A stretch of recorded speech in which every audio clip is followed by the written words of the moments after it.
తన కవిత్వం ద్వారా ప్రత్యక్షంగా పరోక్షంగా మానవతావాదాన్ని ప్రబోధించిన కవి ఆచార్య డాక్టర్ సి నారాయణ రెడ్డి. ఆయన జయంతి సందర్భంగా కథనం.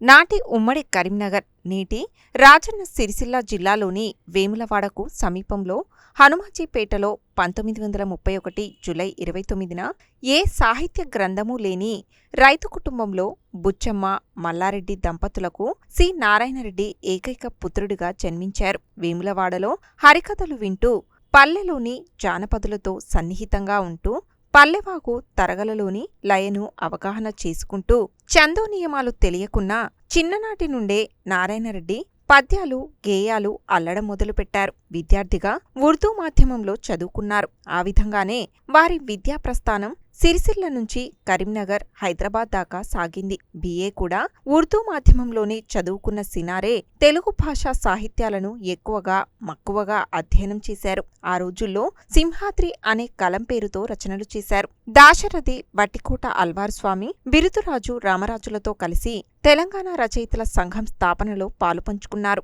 బిరుదురాజు రామరాజుతో కలిసి జంటగా రామనారాయణ పేరిట కవిత్వాన్ని చెప్పారు. ఉస్మానియా విశ్వవిద్యాలయంలో ఎంఏ తెలుగు పూర్తి చేసి సికింద్రాబాద్ కళాశాలలో లెక్చరర్గా చేరి తన అధ్యాపక జీవనాన్ని ప్రారంభించారు.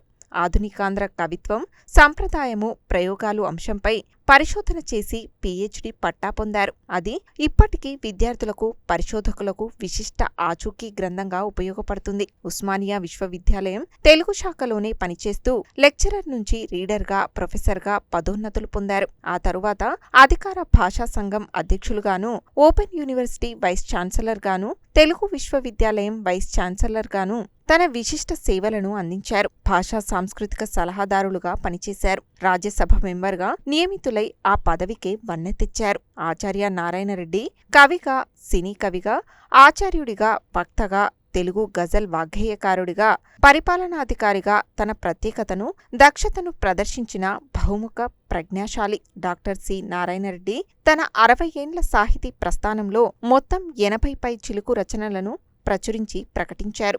వీరి తొలి గ్రంథం నవ్వని పువ్వు. ఇది గేయ నాటికల సంపుటి. 1953లో వచ్చింది.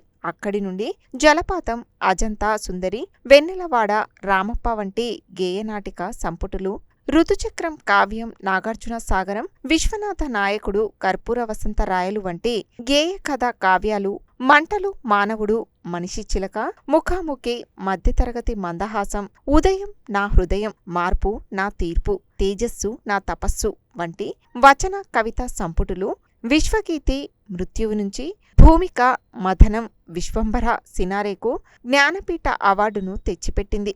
మట్టి మనిషి, ఆకాశం వంటి వచన కవిత దీర్ఘకావ్యాలు, మీరాబాయి, ముత్యాల కోకిల వంటి అనువాద రచనలు, యాత్ర రచనలు, విమర్శన వ్యాస సంకలనాలు ఆయన రచనా సంపదలో ఉన్నాయి.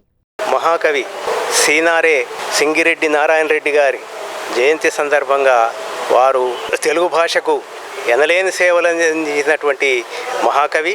కరీంనగర్ జిల్లాలో జన్మించి ఆయన తర్వాత ఒక రైతు కుటుంబం నుంచి వచ్చి మొదటగా ఉర్దూ సాహిత్యంలో బిఏ వరకు ఉర్దూ చదివి తర్వాత ఉస్మానియా యూనివర్సిటీలో ఎంఏ తెలుగు చేసినటువంటి కవి.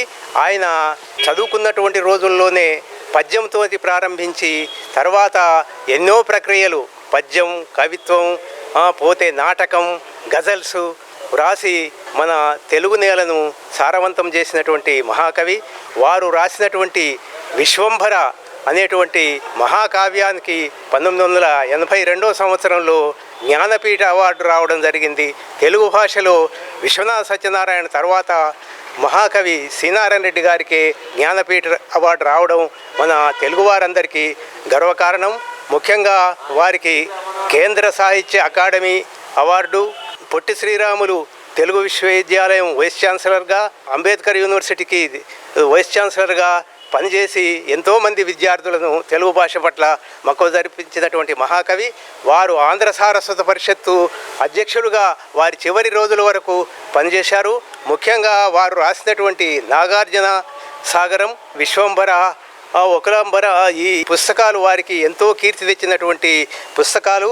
వారు ఒక గజల్ అమ్మ ఒకవైపు దేవతలంతా ఒకవైపు అనేటువంటి గజల్తోటి మనకు చాలా చక్కటి సందేశం ఇచ్చాడు. అదేవిధంగా పరుల కోసం పాటుపడని బతుకెందుకు, మూగనేలకు నీరివ్వని వాగెందుకు అనేటువంటి దాంతోని వారి గజల్స్ మన తెలుగు జాతికి ఇచ్చినటువంటి సందేశం. వారు మహాకవి, వారికి ఈరోజు ఈ జన్మదినం సందర్భంగా వారిని మనం జ్ఞాపకం చేసుకోవడం ఎంతో ముఖ్యమైనటువంటి విషయం. ఒక్క విషయం, వారితో నేను 2008లో కొలిమి అనే కథకు, 2011లో రైతు నాణీలు అనేటువంటి పుస్తకానికి వారి నుండి నేను పురస్కారం తీసుకోవడం జరిగింది. అవి నాకున్నటువంటి జ్ఞాపకాలు మరొకసారి జ్ఞాపకం చేసుకున్న సందర్భం. ముఖ్యంగా తెలుగు ప్రజలందరికీ కూడా ఈ సందర్భంగా సినారే జయంతి సందర్భంగా శుభాకాంక్షలు. నారాయణ రెడ్డి గారు 1961లో గులేబా కావళి కథ అనే సినిమా ద్వారా సినిమాకు పరిచయం అయి నన్ను దోచుకుందో ఒకటి అనే పాటలతోటి ఆయన ప్రారంభం చేశారు. ఆ తర్వాత ఆయన దగ్గర 3000 పాటల్ని రాయడం జరిగింది, 750 గ్రంథాలని రాయడం జరిగింది. ఆయనకి కాశీ మన విశ్వనాథ సత్యనారాయణ గారి తర్వాత ఆయనకి విశ్వంబర్ అనే కావ్యం ద్వారా ఆయనకి జ్ఞానపీఠ అవార్డు రావడం జరిగింది. ఆయన చాలా గొప్ప కవిని చెప్పుకోవడానికి మన తెలంగాణలో ఆయనకి ఘనంగా నివాళులు అర్పించవలసిన అవసరం ఉన్నది.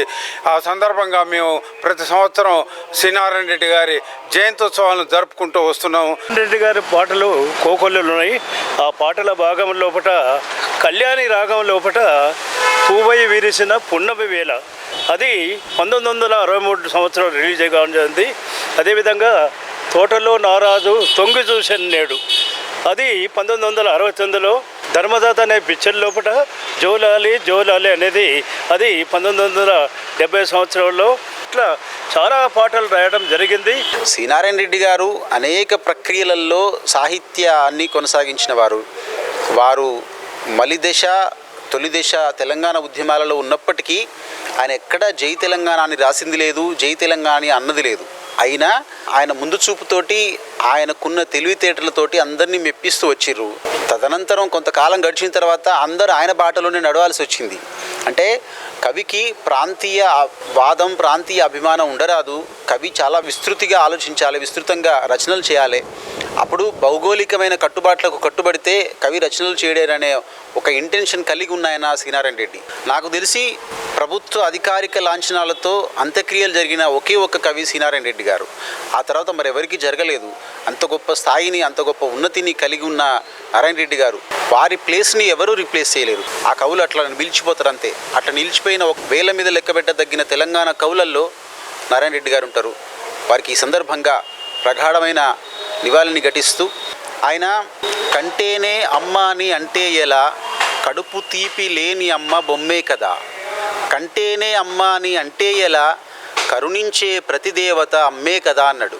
అంటే కరుణ ఉన్న తల్లి తల్లా, లేదంటే కడుపు తీపి ఉన్న తల్లి తల్లా, ఈ ఫజిల్ని దీన్ని విప్పమని మా వంటి వర్ధమాన కవులందరికీ ఆయన ఒక స్పేస్ని ఇచ్చిండు, ఒక అవకాశాన్ని ఇచ్చిండు. కానీ కరుణ గొప్పదా, కరుణించే గుణం గొప్పదా, కడుపు తీపి గొప్పదా అనే విషయంలో ఆయన చాలా ముందు చూపు కలిగేసిన ప్రశ్న అది ఇప్పటికీ తేలకుండానే ఉన్నది.